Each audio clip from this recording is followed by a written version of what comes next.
क्या हो अगर मैं कहूँ कि एक बहुत ही सुरक्षित और जानी पहचानी दिनचर्या ही असल में इंसान की जिंदगी का सबसे बड़ा खतरा है। ये सुनकर तो ऐसा लगता है जैसे दिमाग में कोई लाल बत्ती जल गई हो। हाँ बिल्कुल।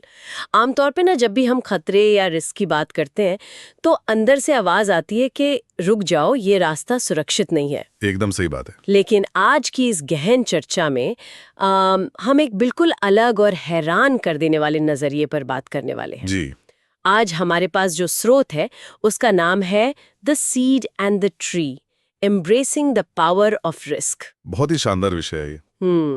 और आज का हमारा मिशन या मुख्य उद्देश्य ही ये समझना है कि साधारण और असाधारण जिंदगी के बीच असली फर्क क्या होता है और क्यों रिस्क ना लेना ही सबसे बड़ा रिस्क है। बिल्कुल ठीक है, तो चलिए इसे थोड़ा खोल कर समझते हैं।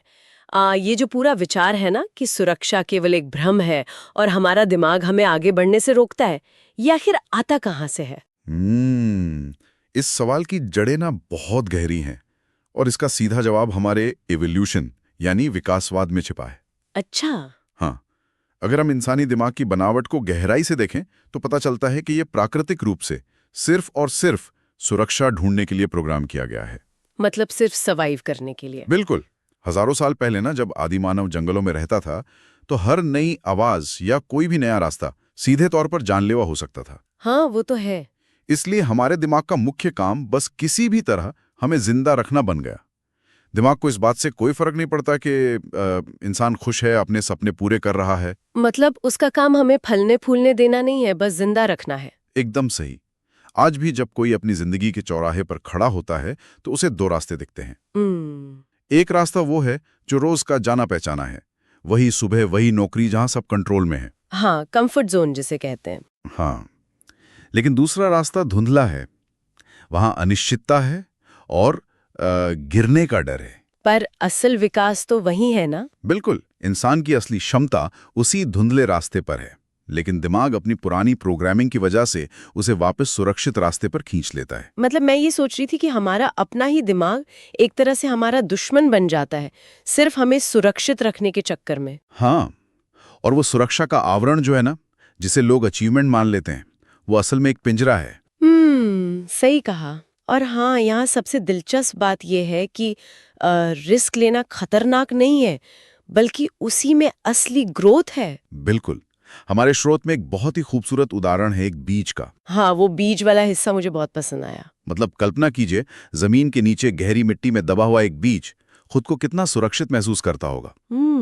बाहर तो चिलचिलाती धूप और तूफान है। हाँ, वो बीज मिट्टी के नीचे इन सबसे बचा हुआ है। लेकिन जरा सोचिए, अगर वो बीज उस सुरक्षित मिट्टी को फाड़ कर बाहर निकलने का रिस्क नहीं उठाएगा तो क्या होगा?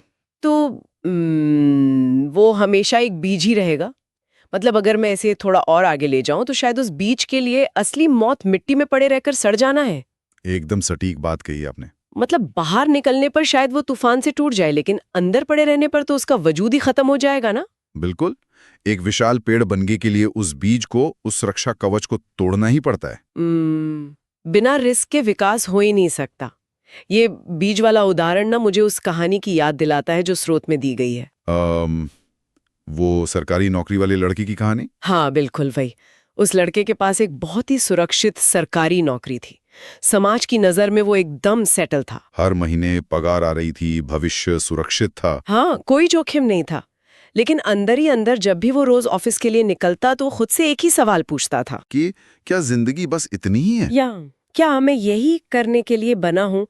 वो अपना खुद का कुछ काम शुरू करना चाहता था। लेकिन उसका दिमाग उससे डराता होगा। बिल्कुल।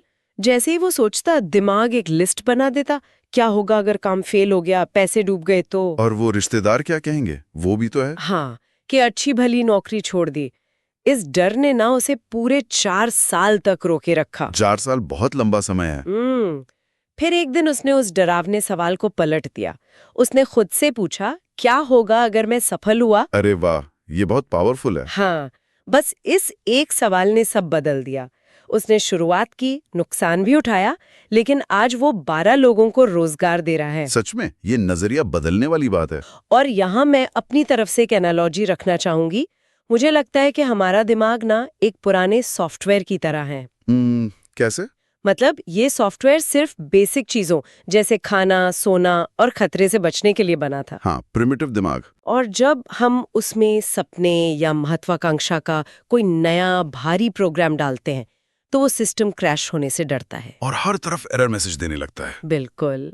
तो अगर ये सच है तो क्या ये डर पूरी तरह से स्वाभाविक नहीं है? ये बहुत ही शानदार एनालॉजी है आपकी। और हाँ, ये डर 100% स्वाभाविक है। वो जो एरर मैसेज दिमाग देता है ना, वो असल में असफलता का डर है। फेलियर का डर, सबसे बड़ा डर। हाँ, लेकिन यहीं पर हमें कहानी बदलनी होगी। असफलता को देखने का नजरिया बदलना होगा। समाज ने हमें सिखाया है कि असफलता बुरी चीज है, या सफर का अंत। जबकि असल में फेलियर सिर्फ एक फीडबैक है, एक डेटा है जो बताता है कि ये तरीका काम नहीं कर रहा। जैसे कोई छोटा बच्चा जब चलना सीखता है तो क्या वो सीधे दौड़ने लगता है? बिल्कुल नहीं। वो खड़ा होता है और धड़ाम से गिर पड़ता है। और वो गिरने को अपनी हार नहीं मानता ना, वो फिर उठता है। लेकिन बड़े होकर हम गलतियों को शर्म से जोड़ लेते हैं। स्कूलों में लाल निशान, दूसरों के ताने, ये सब सिखा देते हैं कि गलती मतलब इंसान में ही खोट है। सही कह रहे हैं आप। हमें थॉमस एडिसन को याद रखना चाहिए। उन्होंने कहा था, मैं फेल नहीं हुआ, मैंने बस 10,000 ऐसे तरीके खोजे हैं जिनसे बल्ब नहीं बन सकता। 10,000 बार हारने के बाद भी वो नजरिया सच में कमाल का है। बिल्कुल। लेकिन एडिसन की बातें सुनना तो बहुत अच्छा लगता है, पर असल जिंदगी में लोग रिस्क ना लेने का एक और बहाना बनाते हैं। कौन सा बहाना? वो सही समय का भ्रम। मतलब जब बैंक में थोड़े और पैसे होंगे तब शुरू करेंगे, या जब बच्चे बड़े हो जाएंगे। हाँ, ये बहुत सुनने को मिलता है। ये सब सुनने में लॉजिकल लगता है ना? तो इन सब का आखिर मतलब क्या है? क्या हमें बिना तैयारी के बस कूद पड़ना चाहिए? नहीं, बिना सोचे समझे कूदना तो मूर्खता है, लेकिन यहाँ एक बड़ा पेच है। वो क्या? सही समय का इंतजार करना उससे भी बड़ी भूल हो सकती है, क्योंकि परफेक्ट टाइम कभी नहीं आता।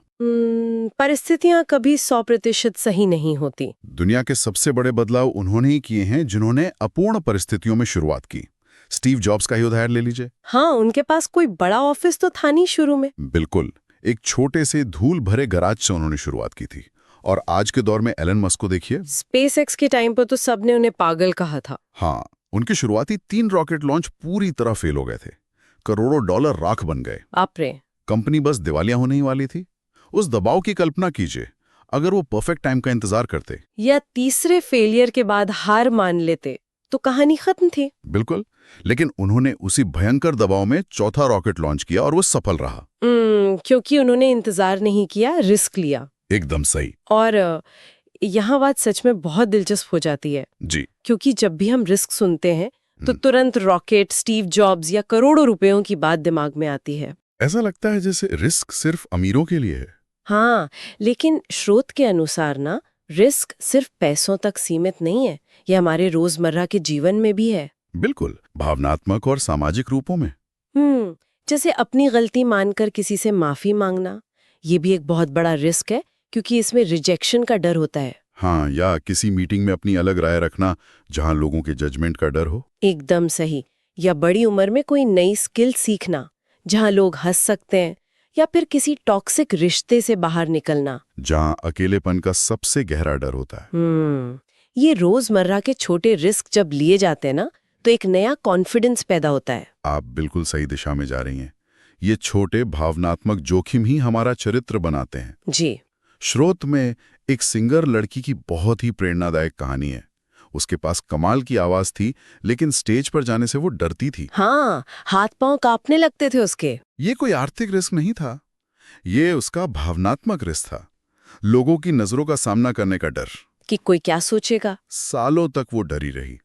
फिर एक दिन उसने एक छोटे से फंक्शन में गाने का फैसला किया। वो पल बहुत डरावना रहा होगा। आवाज कांप रही थी, घुटने कांप रहे थे, लेकिन उसने भागने के बजाय रुकने का रिस्क लिया। और आज वो हजारों लोगों के सामने गाती है। अरे वाह, मतलब टैलेंट तो पहले दिन से था, कमी सिर्फ उसे एक कदम की थी। बिल्कुल। और अगर हम इसे बड़ी तस्वीर से जोड़कर देखें ना, तो समझ आता है कि रिस्क लेना एक मांसपेशी की तरह है, जिसे रोज इस्तेमाल करके ही मजबूत किया जा सकता है। हाँ, लेकिन यहीं पर सोचा समझा जोखिम यानी कैलकुलेटेड रिस्क और आंख बंद करके कूदने के बीच का अंतर समझना जरूरी है। रुको, यहाँ एक सवाल उठता है। जी। ये कहना तो आसान है कि कैलकुलेटेड रिस्क लो, जी। लेकिन जमीनी हकीकत में जब घर की ईएमआई भरनी हो, परिवार हो, तो स्मार्ट रिस्क और बेवकूफी के बीच की लकीर कैसे तय होगी? ये बहुत वाजिब सवाल है।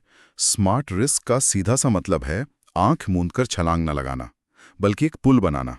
पुल बनाना। हाँ, जैसे अगर किसी को नौकरी छोड़कर कैफे खोलना है, तो कल ही इस्तीफा देना समझदारी नहीं है।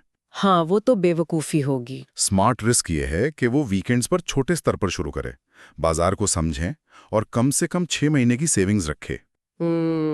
मतलब डेटा और अनुभव के आधार पर फैसला ले। बिल्कुल। रिस्क लेना और जुआ खेलना, इन दोनों में बस तैयारी का फर्क होता है। ये बहुत ही स्पष्ट तरीका है। लेकिन मान लीजिए किसी ने स्मार्ट रिस्क प्लान कर लिया, पैसे भी बचा लिए। फिर भी एक आखिरी बाधा बचती है। हाँ, वो 4 शब्द, लोग क्या कहेंगे। वो 4 शब्द जिन्होंने लाखों सपनों की कब्र खो दी है। बिल्कुल। कोई कुछ नया करता है तो लोग हतोत्साहित करते हैं। जेके रोलिंग का उदाहरण ही ले लीजिए। हाँ, हैरी पॉटर की पांडुलिपि। उसे 12 अलग-अलग पब्लिशर्स ने रिजेक्ट कर दिया था। सोचिए, 12 बार ना सुनना कितना दिल तोड़ने वाला रहा होगा। वो भी तब जब वो आर्थिक तंगी में थी। अगर वो सोच लेती कि लोग सही कह रहे हैं और 13वीं बार रिस्क न लेती, तो हैरी पॉटर कभी दुनिया के सामने नहीं आता। बिल्कुल। रिजेक्शन अंत नहीं है, बस ये बताता है कि सही दरवाजा खोजना बाकी है। और ये एक महत्वपूर्ण सवाल खड़ा करता है। कौन सा सवाल? अगर डर इतना ही गहरा है तो हम उसका सामना कैसे करें? स्रोत क्या कहता है इस पर? स्रोत बताता है कि बहादुर वो नहीं है जिसे डर नहीं लगता। डर तो हमेशा रहेगा, बहादुर वो है जो डर के बावजूद कदम उठाता है। मतलब डर से बात करनी चाहिए। हाँ, डर से पूछना चाहिए कि तुम मुझे किस नई ग्रोथ की तरफ ले जा रहे हो। क्योंकि डर उसी दरवाजे पर होता है जिसके पीछे कुछ बेहतर इंतजार कर रहा होता है। एकदम सही। और लोग गलती क्या करते हैं? वो सोचते हैं कि जब पूरा कॉन्फिडेंस आ जाएगा तब काम शुरू करेंगे, जबकि एक्शन पहले आता है। हाँ, जैसे स्विमिंग सीखनी है तो पूल के किनारे खड़े होकर किताबें पढ़ने से तैराकी नहीं आएगी ना। पानी में तो उतरना ही पड़ेगा। इस बात पर मुझे एक एनालॉजी याद आ रही है। जी, बताइए। आत्मविश्वास का इंतजार करना बिल्कुल वैसा ही है जैसे कड़कड़ाती ठंड में बैठकर कहना कि जब मुझे गर्मी महसूस होगी तब मैं आग जलाऊंगी। अरे वाह, ये तो बहुत सटीक है। मतलब पहले एक्शन रूपी तीली जलानी पड़ती है ना, तभी कॉन्फिडेंस की गर्मी आती है। बिना एक्शन के कॉन्फिडेंस कभी नहीं आ सकता। और अगर कोई इंसान रिस्क नहीं लेता तो अंत में जो बचता है वो फेलियर से भी ज्यादा डरावना है। पछतावा, रिग्रेट। हाँ, स्रोत में एक बुजुर्ग की कहानी है। अंतिम समय में उनसे पूछा गया कि सबसे ज्यादा पछतावा किस बात का है, तो उनका क्या जवाब था? उन्होंने कहा कि उन चीजों का पछतावा नहीं है जो की और फेल हो गए, पछतावा उन चीजों का है जो कर सकते थे पर डर के कारण कभी कोशिश ही नहीं की। बाप रे, ये तो सच में झकझोर देने वाली बात है। फेलियर हमेशा टेम्पररी होता है, इंसान उभर जाता है, लेकिन पछतावा वो परमानेंट हो सकता है। बिल्कुल। असफलता का दर्द मिट जाता है, लेकिन वो सवाल कि क्या होता अगर मैं वो रिस्क ले लेती, वो कभी पीछा नहीं छोड़ता। हाँ, वो गाँव कभी नहीं भरता है। और मैं एक बहुत गहरी बात की तरफ ध्यान दिलाना चाहूंगा जो स्रोत के अंत में है। जब कोई इंसान रिस्क लेता है ना, तो वो सिर्फ अपनी जिंदगी नहीं बदलता। मतलब और भी लोग प्रभावित होते हैं? हाँ, उसका परिवार, बच्चे, दोस्त सब देख रहे होते हैं। एक साहसी कदम कितनों की मानसिकता बदल सकता है, इसका अंदाजा लगाना नामुमकिन है।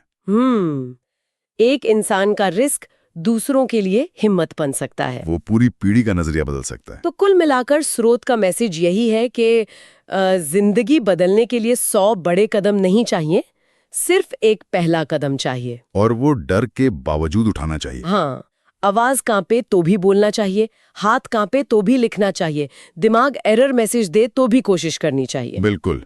बीज को सुरक्षित मिट्टी का सीना चीरना ही पड़ता है ताकि वो विशाल पेड़ बन सके। बहुत ही उम्दा बात। तो इस गहन चर्चा के अंत में एक ऐसा विचार छोड़कर जाते हैं जिस पर हम सबको सोचना चाहिए। जी। आज के दौर में जहां टेक्नोलॉजी और एआई हमें हर खतरे से बचा रहे हैं, जीपीएस रास्ता भटकने नहीं देता, एल्गोरिदम हमारी पसंद की ही चीजें दिखाते हैं, हम एक सुरक्षित बुलबुले में कैद हो रहे हैं। हाँ बिल्कुल। तो ऐसे में क्या भविष्य में इंसान अपनी रिस्क लेने की क्षमता पूरी तरह खो देगा? ये सोचने वाली बात है। क्या बिना गारंटी के कोई नया कदम उठाना ही हमारी सबसे बड़ी इंसानी पहचान बचेगी? क्या ये अंधी सुरक्षा हमारी इंसानियत के लिए सबसे बड़ा खतरा तो नहीं बन रही? इस पर विचार करना बहुत जरूरी है। इस सवाल पर विचार जरूर कीजिएगा। इसी के साथ आज की इस गहन चर्चा को हम यहीं विराम देते हैं। जुड़े रहने के लिए धन्यवाद।